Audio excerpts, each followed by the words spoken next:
Presidente, muito obrigado. Eu vou fazer o possível para ficar dentro do regimento, dentro do prazo, conforme a gente tinha combinado. Obrigado, presidente.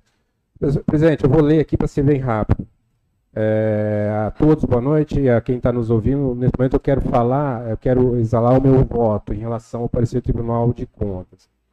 Nós, vereadores aqui dessa casa, e que está do Brasil, não temos a competência técnica nem instrumental precisa para fazermos as análises das contas públicas. Visto tamanha a complexidade de tais contas, nesse momento, presidente, foram centenas de páginas. Dito isso, compete ao Tribunal de Contas fazer essa assessoria a todas as câmaras municipais do Estado de São Paulo, exceto a capital. Esse tribunal é munido de pessoas com formação específica, com programas e ferramentas que os permite fazer essa melhor apuração e, dessa forma, auxilia esses vereadores na melhor condução no momento de julgar as contas de uma administração.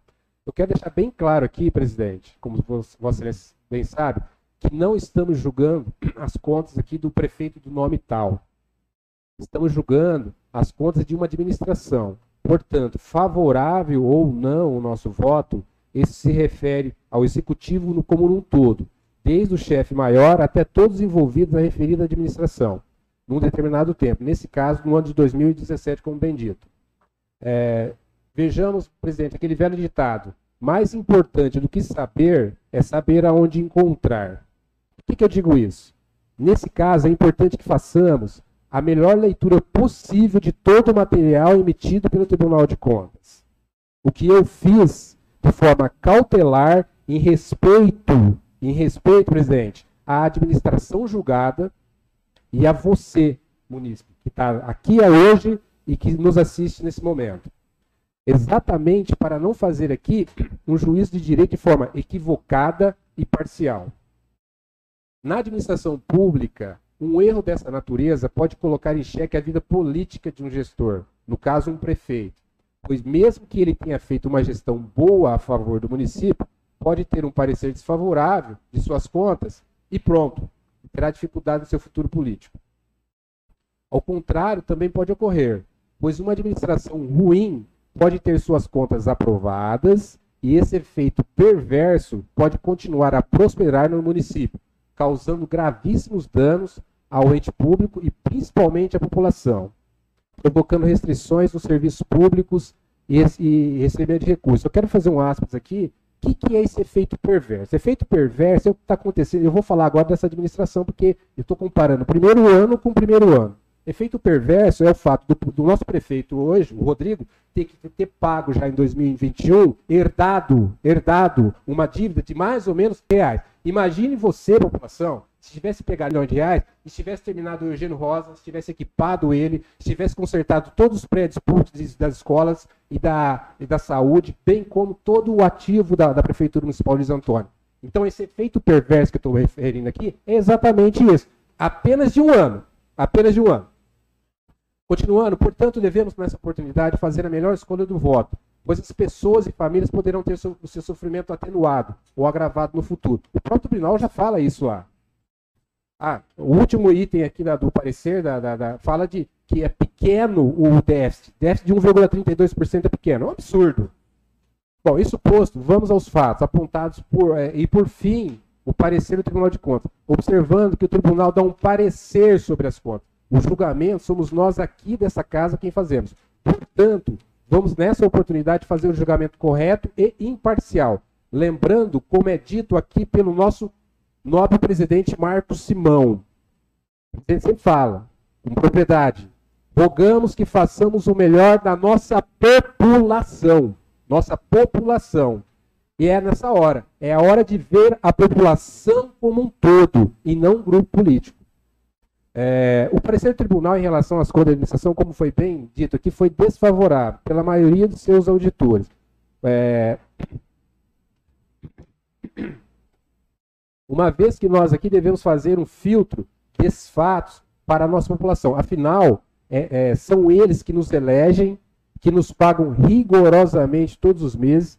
Portanto, essa apresentação dos fatos é o mínimo que devemos fazer em respeito a esses que trabalham, pagam seus impostos e suam no dia a dia. Portanto, em respeito a todos os munícipes.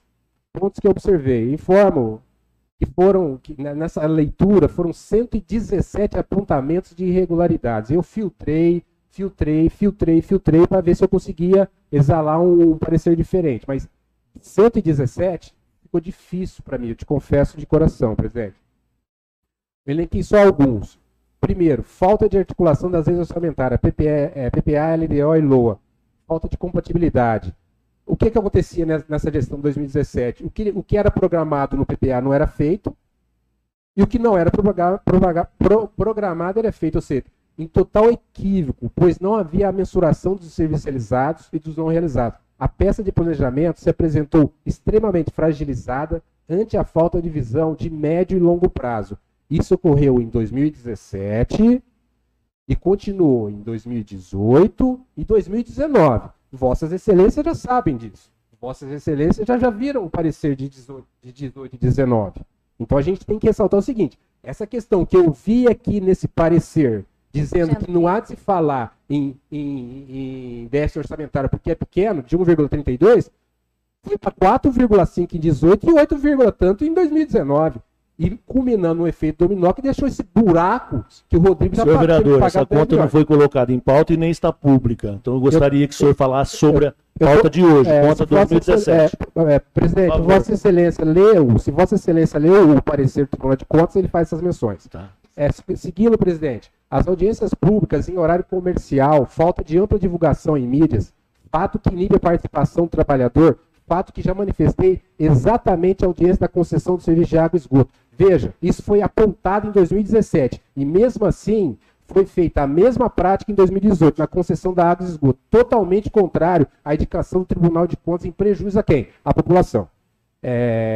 3. Reduzida a taxa de investimento, 0,7. Bateu-se tanto aqui nesse investimento 0,7, um orçamento de 63 milhões, investir 0,7%, desculpa. E ainda tem um item descrito lá que esse investimento foi um plus de investimento dos 27% lá na educação e 25,74% na saúde.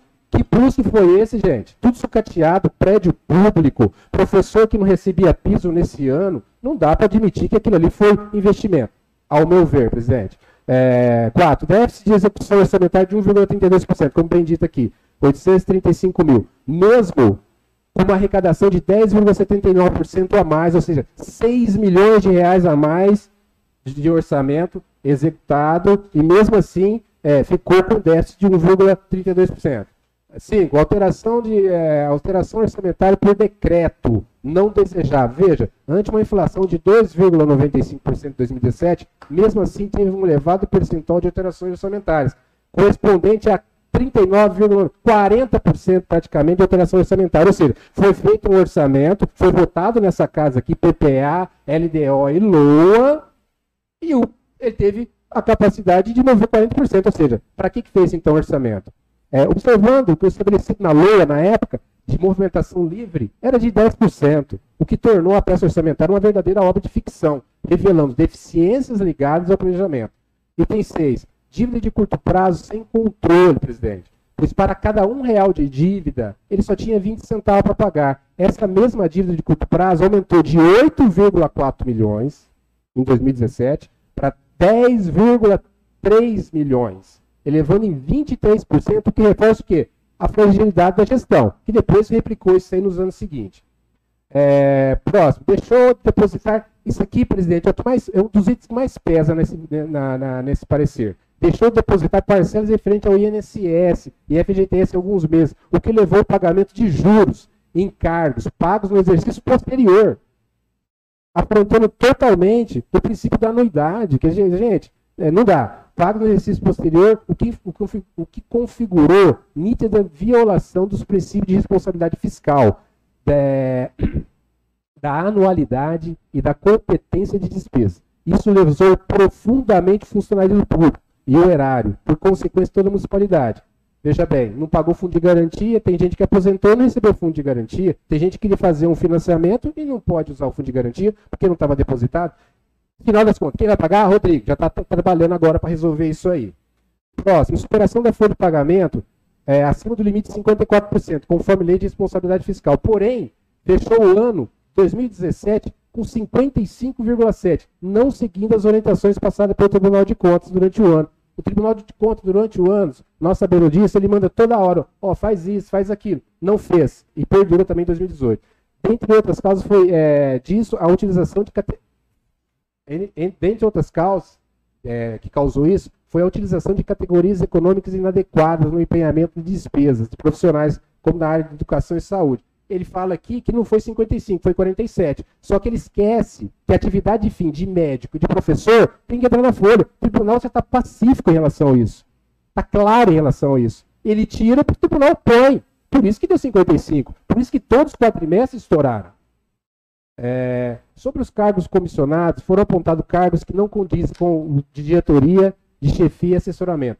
Gratificações sem critério em desacordo com os princípios constitucionais. Servidores com desvio de função que vieram a ser corrigidos de forma desastrosa, ao meu ver, desastrosa, apenas em dezembro de 2020, na Lei Complementar 268, tida como lei da reforma administrativa. Literalmente, presidente, empurrando o problema para essa gestão do Rodrigo. Inclusive, nós já reparamos alguma coisa dessa lei aqui, exatamente por apontamento do Tribunal de Contas. Aliás, do Ministério Público.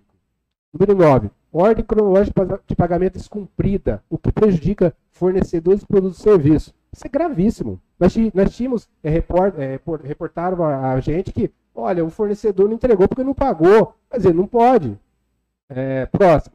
No site da Prefeitura não há divulgação de diárias de viagem por nome de favorecido, com informações sobre data, destino, carga e motivo de viagem, além de lançamentos totalmente equivocados dessas despesas, ferindo frontalmente a lei da transparência. Isso a gente se depara até hoje. Melhorou bastante, porque nós fizemos apontamentos aqui. O número 11. A dívida de longo prazo, presidente, foi elevada de 21,97% durante o período, saindo de 14,3 milhões, saltando para 17,5 milhões. Isso em um ano. O que é temerário, pois impacta diretamente nas administrações futuras. O tribunal falou isso em 2017. Atrapalha as administrações futuras. Olha o sofrimento que o Rodrigo está tendo aqui. Quase 10 milhões, mais 10 milhões de dívidas atrasadas. Número próximo. O município aplicou 27,58% dos impostos da educação, acima de 25% constitucional. Porém, o seu índice obtido nessa época, o que foi? Índice C, dentro do índice geral da educação. O que é índice C? Baixo nível de adequação. Entre outros motivos, nesse ano não foi feita avaliações de rendimento escolar, não atingiu o método IDEB, não monitorou as taxas de abandono escolar nos anos iniciais de primeira e quinta série, apresentou elevado número de temporários em creches nos anos iniciais, falta de concurso público, e o Rodrigo já está resolvendo também, além de pagamento de professores abaixo do piso federal. Aí vem falar para mim que gastou 27,58% em educação, mas não pagou nem o piso. Eu estou analisando todas as contas da prefeitura. E o levantamento que eu fiz, e vai ser pouca coisa diferente, esse governo, no primeiro ano, também igual esse aqui, ele gastou com educação 25,2. Olha, aqui gastou 27, quase 28. Ele gastou 25. Só que esse aqui pagou, inclusive, piso retroativo a um ano. Quer dizer, aí vem falar para mim que é um plus de educação, que esse investimento foi um plus. Não dá para aceitar. E o tribunal não aceitou de forma muito tranquila. Dito isso, entendo que esses pontos foram de importância crucial na minha análise. Façamos uma analogia. Veja bem, imagine um grupo de médicos que fala que uma pessoa tem uma doença. É claro que você vai fazer o tratamento, senão você morre. Agora, se o tribunal é a mesma coisa, o tribunal faz o apontamento, fala que tem que melhorar, quem tem competência para fazer é o tribunal. Vereador, eu vou encerrar a palavra do senhor, por favor. Não, eu vou concluir, presidente. Não, o senhor não vai concluir porque está passando do limite. Não, presidente. Ué, eu peço. Eu vou pedir a votação dos vereadores. Se vai direto para a votação ou não. Vocês não podem concluir nessa sessão. Então eu vou concluir meu voto. Então o senhor conclui o voto, senhor. Concluiu meu voto. Já estava na concluída. Concluindo meu voto, presidente, façamos as seguintes considerações. Considerando o estouro constitucional da Folha de 95%, que ultrapassou 95%, considerando que o déficit orçamentário saltou de 1,32 para 4,52 no ano seguinte, considerando as observações da prática da boa gestão pública baseada na transparência, na economicidade, na impessoalidade, que perdurou também em 2018, no governo da audiência pública, considerando os mais de 27% de investimento na educação, o que não se repetiu em resultados, que leva a questionar a aplicação dessa verba, considerando a elevação da dívida de longo prazo e a baixa liquidez de curto prazo, tamanho de recuperação perdurando até 2018, com 39%, considerando a não importância dada às recomendações do Tribunal de Contas, perduram até 2018, considerando as audiências públicas feitas em horário comercial, junto com a falta de ampla divulgação em mídias, que perdurou até 2018, que culminou com a participação do trabalhador, a concessão do serviço de águas e esgoto. Nessa oportunidade, estou terminando, presidente, último item. Cortou o som. O senhor passou do